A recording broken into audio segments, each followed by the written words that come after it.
ગઈકાલે જમ્મુ કાશ્મીરમાં શહીદ થયેલા કરણસિંહ રાઠવાની અંતિમ વિધિ આજે કરવામાં આવી હતી। નમસ્કાર મિત્રો, વિડીયોમાં તમારું સ્વાગત છે।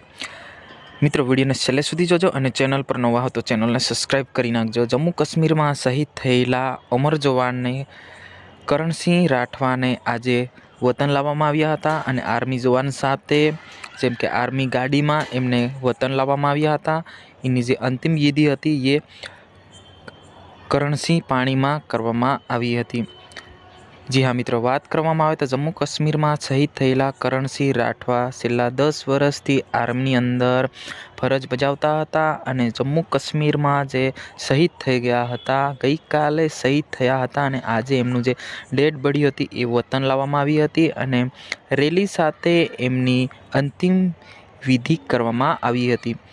વાત કરવામાં આવે તો જમ્મુ કાશ્મીરમાં શહીદ થયેલા અમર જવાનને શ્રદ્ધાંજલિ પાઠવવા માટે લાખો લોકો ઉપસ્થિતમાં કલ્યાણજી પાણીમાં એની અંતિમ યાત્રાઓની વિધિ કરવામાં આવી હતી। જે હા મિત્રો, વાત કરવામાં આવે તો જે કરણસિંહ રાઠવા આર્મીની અંદર ફરજ બજાવતા હતા, છેલ્લા 10 વર્ષથી પણ ઉપર ફરજ બજાવતા હતા, ત્યારે એ જમ્મુ કાશ્મીરમાં ગઈકાલે એ શહીદ થયા હતા। એમને ફરજ લાવવામાં આવ્યા હતા અને કલ્યાણજી પાણીમાં એની અંતિમ જે સંસ્કાર છે કરવામાં આવી હતી। જ્યાં મિત્રો અવશ્ય કોમેન્ટ બોક્સમાં ઓમ શાંતિ સાથે સાથે જય જવાન જય કિસાન લખવાનું ભૂલશો નહીં।